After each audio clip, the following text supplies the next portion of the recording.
Let's get educated. That's why we're here, to bring you the stories impacting K-12 classrooms and college campuses. It's time for a little education. Welcome one and welcome all. I am Katie Petrick, joined today by David Fiorazzo. Now, before we get started, I want to show some love to our brand new sponsor, Switch to America. We've been talking about how the world is going crazy, which it is, with not only supply chain issues, but record-setting inflation and sky-high gas prices. We all know how the big box stores were allowed to stay open during the pandemic, while so many little guys, the little people, the small business owners, the regular people, we were all forced to close our lives. So the question is, what are we willing to do about it? David? Well, we can start by visiting our new friends at switchtoamerica.com. Visit switchtoamerica.com right now to see all the alternatives that you can buy that are made right here in the USA. Again, that's switchtoamerica.com. If you love and support this country, please support American companies. Katie? All right. Well, according to the CDC, the Centers for Disease Control and Prevention, the COVID vaccine may soon be added to every child's standard vaccination program as part of a requirement to attend public school. Now, David, of course, the CDC only recommends things. Oh, yes. They only recommend things. So explain to me what's actually going on here. And no one follows their recommendations, right? Schools certainly don't. Oh, no. Schools don't look at the CDC to follow anything, right? Right. So the headline, friends, unfortunately, COVID vaccines may soon be added to childhood vaccination program. Well, the CDC voted, I believe it was unanimous, that they will be adding it to their recommendations. Now, here's the deal, and what does recommendations mean? Is this a mandate? Is this a law? No, but they're followed by a lot of institutions, including the public schools, and all public school children could be required then to get the COVID vaccine. So every U.S. state requires public school students to receive childhood immunizations. And many use the CDC's list as a guide. Just want to mention a couple months ago, in June, over the summer, Dr. Ashish Jha, head of the White House COVID task force, said the data shows that the COVID vaccine protects children. Stop. All right, what data? Please give me chapter and verse, as we say when we're looking for a concept to be explained. Where can I find that information exactly? Well, they don't often lead you to that or quote that. They just say, oh, the data supports it. Like all scientists, is there a consensus here? All right, back to their article. Kids are better protected if they are vaccinated. If they are vaccinated, they're far less likely to get seriously ill. They're far less likely to end up in the hospital, far less likely to end up in the ICU, he said. Now, I'll let Katie get her comments in a minute, but I agree with many critics, and there are many, just censored, a lot of them, who say there is nowhere near enough clinical data, depending on if you're from North or South America, Canada or United States, on the COVID vaccine in children for the shot to be made mandatory or be recommended for children. Here's a quote from Dr. Marty Makary, and he's a surgeon and professor at Johns Hopkins University. Quote, there has never been a vaccine added to the child immunization schedule without solid clinical evidence that it reduces disease significantly in the community. The COVID vaccine in children will be the first, and it will be added with no clinical data. Katie? All right, well, let's just take a look at what Dr. Marty Makary had to say. Doctor, thanks so much for coming on. Is it an overstatement to say there's really no medical justification for this? Well, there's certainly no clinical data. They've got data from 8 mice on the Omicron vaccine in young people. And the child vaccine story is essentially a story of bypassing clinical data, which is why many of us are asking, why even have an FDA? Why do we even do clinical trials? Right now, we've got pharma saying, hey, we did a study. We're going to give you the top line of the press release. We're going to call the White House, and the White House then calls the FDA and the CDC and tells them to get in line. They bought 170 million doses of this new Omicron vaccine. There has never been a vaccine added to the child immunization schedule without solid clinical evidence that it reduces disease significantly in the community. The COVID vaccine in children will be the first. It will be added with no clinical data. And many of us that are saying, hey, let's see the data, we're basically told, stop asking questions. Dr. Jha, who's the chief COVID advisor at the White House, has said he has seen the data, but it's not public information. What are they hiding? Good that question. is a great question. What are they hiding? And so the simple fact that, just reiterating, the Pfizer COVID vaccine only has emergency use authorization for kids under 12. So again, the FDA, not full approval. The Moderna vaccine only has emergency authorization for those under 18. So it, does not have the full FDA approval. And then the Johnson & Johnson shot is also not fully vetted, approved by the FDA for anyone. Wow. But it does have that emergency authorization, of course, for those who are adults 18 and up. So if we're not being shown the data, and these vaccines themselves only have emergency use, do we need it as emergency use anymore? Why is it that we're having the CDC put it on the list of recommended, mandated, that's right, we throw the terms around, shots for our children? Why are those vaccines being required? But doctor, tell me more. And my concern is that some schools may blindly accept this. So if the CDC decides to go ahead and put this on the routine vaccine schedule, it'll be up to states. And that's where I think parents have a right to say, let's see some clinical data before we force this as a requirement for school. Whoa, how dare he say something like that on air? Yeah, I'm glad he used the word force, too, by the way. I mean, he said that on Tucker Carlson, which is on Fox News, and you know how bad that is. And we know how bad it is because the Washington Post decided that, oh my gosh, we need to blast this information out. They came out with a story called False Claim That CDC Would Require COVID Vaccines for Kids Goes Viral. That doctor talking on Tucker Carlson, that's what they're referencing. In the story for the Washington Post, they said that public health experts said there is a legitimate debate over whether school children should be required to be vaccinated against the coronavirus. But the incendiary and erroneous claim by the Fox News personalities is the latest example of how critics can twist the facts about the CDC and the coronavirus, potentially contributing to lower vaccination rates, fading trust in federal health officials, and other consequences for public health. How about the consequences for our children? That's what I would like to know. Yes. That's what I would like to know. How critics can twist the facts. Isn't it fascinating how many on the left often accuse you of doing the exact same thing that they're doing. They're twisting the facts. They're loaded with misinformation. But I wonder, Katie, not all states are going to go for this. Not all governors, I don't think, would go for this either if they have a say. And I just wonder what someone like Florida's Ron DeSantis might have to say about this. I think we have something on him.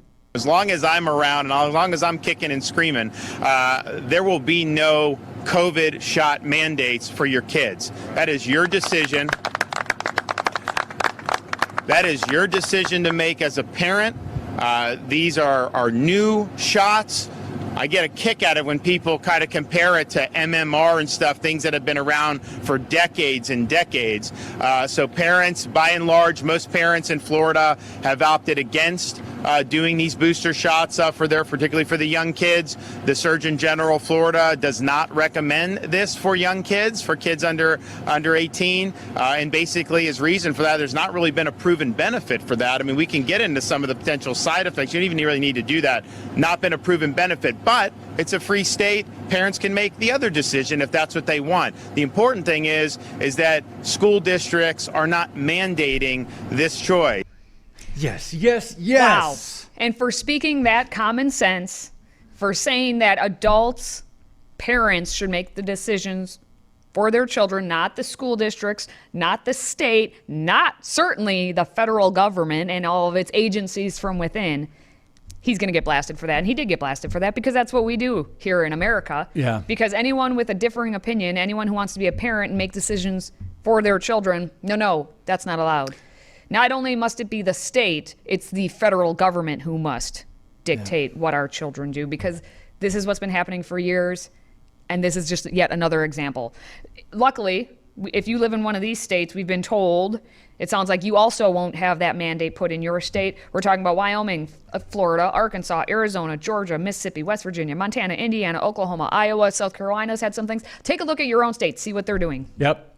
So, still to come, a former Super Bowl champion is under fire after bringing in a stripper to perform at a Michigan high school. The hits just keep on coming. That's next. If you have a smartphone, tablet, Roku, or Apple TV, consider downloading the FreedomProject Media app. It's 100% free and includes all of our weekly shows, plus lecture series, archive programs, and award-winning animated videos for families like the Presidential Minute, Battles of America, and Heroes of the West.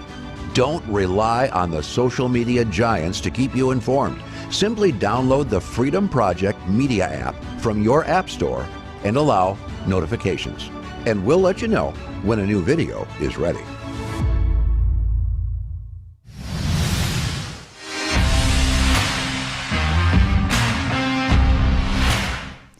Well, David. Yes. Do you remember who Quentin Hines is? Is he related to Gregory? I don't know that maybe he is. Ooh, good question. Well, I don't remember him because I don't care about anyone from New England. Come at me. The New England football Patriots. Players, right? Football players, yeah. The people. Conservatives The from players. New England. New England Patriots. So he was a running back in the day for the New England Patriots, and now he's taking strippers into high schools. What? Yeah. What? I'm going to preface this before we get to the video that there were no students who were at the high school in Mount Clemens High School in Michigan. The high school itself did not sponsor the event of the video that had strippers in the gymnasium doing things. That squeaky clean high school gym floor saw some dirty dancing this weekend. I don't think she was a stripper. She was one of his dancers, and she was underdressed. Tomato on that one. Regardless, the woman twerking in fishnets and lingerie, not school appropriate even for an after-hours event. This is not who we are. This is not what we value. Mount Clemens Superintendent Monique Beals heard about the viral video Sunday of local Detroit rapper O.T. Rell and his co-performer. Words can't even describe what was going through my head. I could not believe it. Let's back up a bit. The event organizer is Quentin Hines, an alum of the Clem and former NFL player, even won Super Bowl 49 with the New England Patriots. Now he runs Rivals Recruiting Worldwide, a nonprofit to give, let's say, exposure to up-and-coming artists. He rented the school gym to host Peasy's Sweeties Day Bash. I've rented the facilities, at Mount Clemens High School for, 10 years, over 100 times. Nothing like this, though. I did not know that someone would come that underdressed to dance for him. It's not enough for me. It's not enough for our community. No. An apology won't cut it. Beals says he's no longer welcome at their facilities, but the show will go on, just somewhere that's not a school. Rivals Recruiting Worldwide, we're terribly sorry. We're going to continue to provide a platform, though, for undiscovered and up-and-coming artists. They want to expose more talent on the squeaky clean gym floor. What I'm most offended about is the fact that she didn't have shoes on. At least put some sneakers Really? on. She didn't have shoes on. Honestly. That does it. Because realistically, have you seen some volleyball uniforms lately? She wasn't wearing a whole lot less than what I've seen some high school girls wearing for volleyball uniforms. But I Katie- digress. She needed to have shoes on. That is just No, you make a very good point. I do. Thank you. You're welcome. You're really good at this. No, seriously, volleyball. Hello. I mean, even some gymnastics. I'm thinking, why do we have to just wear as little amount of clothing as possible when you're doing any kind of a sport? But back to this. high school gym floor thing, whatever that demonstration was, I don't understand. So they're using the high school after hours? Is that what? So what was the purpose of this? So, well, I mean, they said it's the Peasy's Sweeties Day Bash at the high school. And so, again, I guess Hines is trying to, he said he's going to keep giving them platforms to them, the up-and-coming performers. So they decided, well, we're going to use a high school gym floor to use this. But considering he's been there 100 times, he says, over the past 10 years or whatnot, number one, as soon as it started happening, why didn't he stop it? Knowing in his head, Hines, knowing in his head that, wow, we're in a school, this shouldn't be happening. I didn't think she would show up that underdressed. Well, yes, but why did you allow her to continue on? Number two, they're adults. Why would they think, oh, hey, that's cool, we get to perform and practice basically naked in a gym that has children potentially coming in and out of it, depending, was it a weekend? I'm not sure, but the whole thing is just like common sense was nowhere to be found. Basically, that's what it comes down to. And that's often what we find in a lot of public schools anyway. Common sense is, out. But, he was up there on the microphone kind of emceeing the whole thing. No, going that was along. a different guy. Oh, that was a different guy. That was the rapper guy, yeah. Okay, that was the rapper. Okay. Yep. I'm confused. Rapper, dancer. It's garbage and it doesn't stripper belong. in a high school gym, it's all confusing. Now, when we come back, an Oregon bar is serving up much more than drinks. Maybe that's where the performer should have gone, as they are promoting an event featuring an 11-year-old drag performer being brought in, to entertain the drunk men. So stay with us. Do you love America? Are you a patriot who desires to preserve the freedoms we enjoy for generations to come? Then let's take action. Every few days, we give our money to the big box stores. How we spend our dollars could be the most important vote. Do these stores promote freedom and American values? Is that where we should be buying our everyday household products for the rest of our lives? What if we just stopped? What if we shopped with a family-owned manufacturer who believes in preserving our freedoms? That's why SwitchToAmerica.com was created.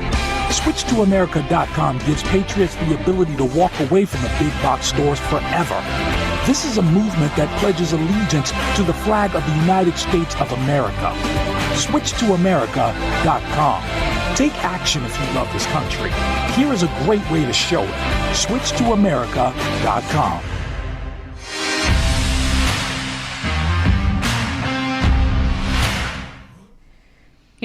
Back in my day, the bars would maybe advertise that, hey, we're going to watch the sporting event on the weekend, come on down. Now they're just advertising that we're going to have child drag performers at the bar. We have Old Nick's Pub in Eugene, Oregon, which is advertising an upcoming event where an 11-year-old drag queen will be among those performing. Not the first time either. We had a Facebook post that states, are you excited for Drag Queen Storytime Brunch this Sunday morning? Well, let's meet our performers. Vanellope is here to show you what an 11-year-old drag queen can do with all that charm and sweetness of a bowl of sugary cereal, which is also not good for you. Vanellope is here to brighten up your morning with all her drag talent. I'm just going to let it sink in. Just let it sink in. Okay, now, David, yes? Child abuse. 50 years ago, the police would have been called if parents did that to one of their children. Now, that was a boy, right? Yes. That was a boy dressed up like a girl and looked like a girl. And so he, I don't want to say, he's going to be entertaining men at a bar? Did I hear that right? You did hear. It's a pub. Technically, it's a pub. It's a pub. There's a difference. And it's in Oregon, so that makes it okay. Well, yeah. So it's all ages. Obviously, it's family friendly. New buzzwords. Oh, that's right. Family friendly, all ages. Drag queen Okay. story time. Family friendly. It's also with Melina. So there's going to be an adult drag performer doing the story time, and then we're having the youngin, the 11-year-old, come on in too. Okay, so there's because all ages are welcome to this. There's a demonic adult pervert. chaperone. Yes. It's going to be at there. a bar. Oh, Oh, okay. yes. And again, as I Okay. said, this is not the first time that they've had this kid perform. In September, the pub posted what seems to be a photo of a child reading a book. Move over, Maliana. I'm not even sure how Maliana, because Vanellope may be our new favorite.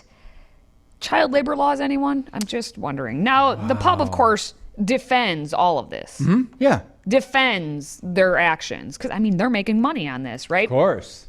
Dear friends, our youngest drag queen is being targeted by a hate campaign on Twitter right now. We love and support Vanellope. Drag is an art form. It is not an inherently sexual act to dress in drag, and those sexualizing her are falling into a very typical societal trap of misogyny that views any female performance as sexual. That's a whole statement right there. We think she's gonna be a star on the big screen someday. So if you can come pack the house on Sunday and show her how loved and supported she is, we will force the darkness out once again with our light. David, David, please. Oh no! They're calling evil good and good evil. They are calling themselves light. And the people who want to protect children, darkness.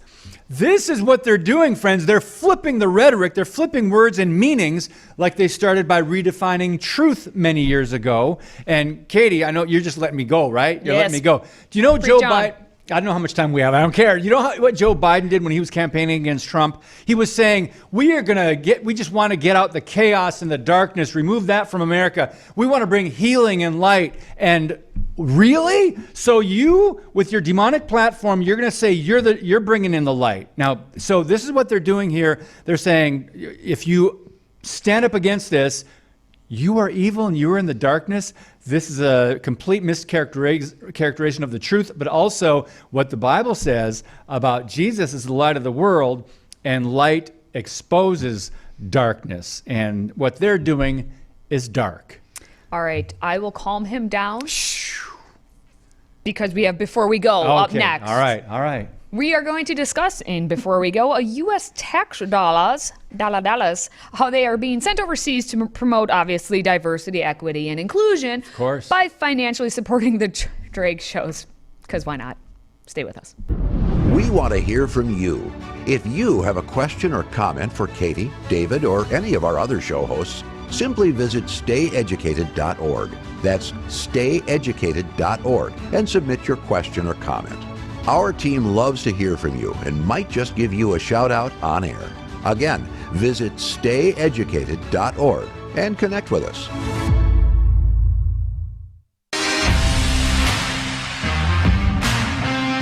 Here we go. All right. Before we go, we talk about the radical push to expose children to drag performances across the country. Well, apparently that effort is now going international, and our own U.S. Department of State or State Department has awarded more than $20,000 for a cultural center where? In Ecuador. To do what? To host drag theater performances in the name of diversity and inclusion. The project, which started in September and runs through August of next year, will include 3 workshops, 12 drag theater performances, and a 2-minute documentary. The $20,000 grant, our tax dollars hard at work overseas, is part of the State Department's public diplomacy program, which seeks to, ready for this, advance key U.S. values of diversity and the inclusion of LGBTQI plus communities, as well as promote the acceptance of communities that are disproportionately affected by violence. End quote. Katie, no surprise, but our tax dollars working hard to drag in other countries. Do you see what I did there? I see that. I have about $20,000 to invest in my basement right now to encapsulate it. So if they would like to give that $20,000 to my basement instead of over to Ecuador, I think everyone would have a better life. So, U.S. Department of State, I'll gladly take that money. Oh my goodness. Speaking of sad times in our lives, a new app for teens is skyrocketing up the charts, and its purpose says a lot about what our society has become. The app is called Gas. And the way it works is teens answer multiple choice questions primarily to complement each other without actually doing it in person.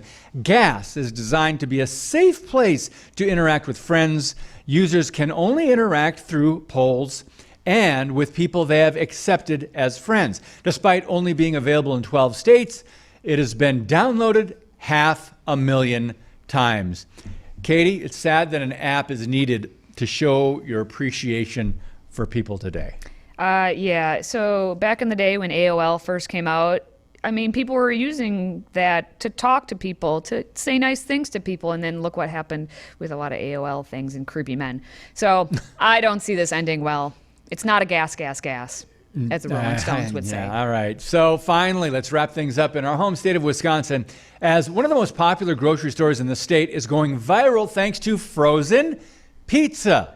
So a man named Michael Bradley simply posted a short video on Twitter of him going through the frozen pizza aisle at Woodman's grocery store, and apparently it has gone viral. Users on Twitter quickly commented on saying they never knew so many brands of frozen pizza existed. Well, at Pizza and Ice Cream in Wisconsin. But Woodman says in just the pizza section alone, they stock 650 separate rows of pizza facings and 50 different brands, taking up a total area of 600 square feet in the store. And fun fact, Wisconsinites consume more frozen pizza per capita in the U.S. Surprise, surprise. And I would say ice cream as well. They've got a whole nother building for that. But anyway, Katie, what's your favorite pizza brand? Ooh, I don't know that I have. I like Lebby's pizza because it's has part of my maiden name in it. So we always joke that it was like my dad made it or something. But quick fun fact, I went to Woodman's this weekend because I read that story and I'm like, let's go check it out. Yeah, it's true. And also the cheese section in Woodman's goes on for days and days and days. But it's all good. What about you? It's all good. I don't know that I have a favorite. I don't. Yeah. You're not a connoisseur of just the like pizza. a lot You're of garlic, good with extra pepperoni. Oh, you maybe like double cheese. You got peppers. topping specificity over there. I Fine, do. fine. I'm not a big fan of sausage oftentimes because most places don't know how to do it. Right? Anyway, that wraps up this segment. More to come next time. All right, well, make sure you do smash that like button if you're watching us on social media, and please do send us your feedback, maybe about your sausage, frozen pizza, or not sausage. Who knows? It's David. He doesn't like sausage, but I like sausage on my frozen pizza. Sausage, if it's like Italian Send sausage. us your feedback at stayeducated.org. Yes. Pizza preferences too. Absolutely. Yep. Now for David and myself, thank you for watching, thank you for listening, and thank you for supporting what we do. Until next time, stay educated.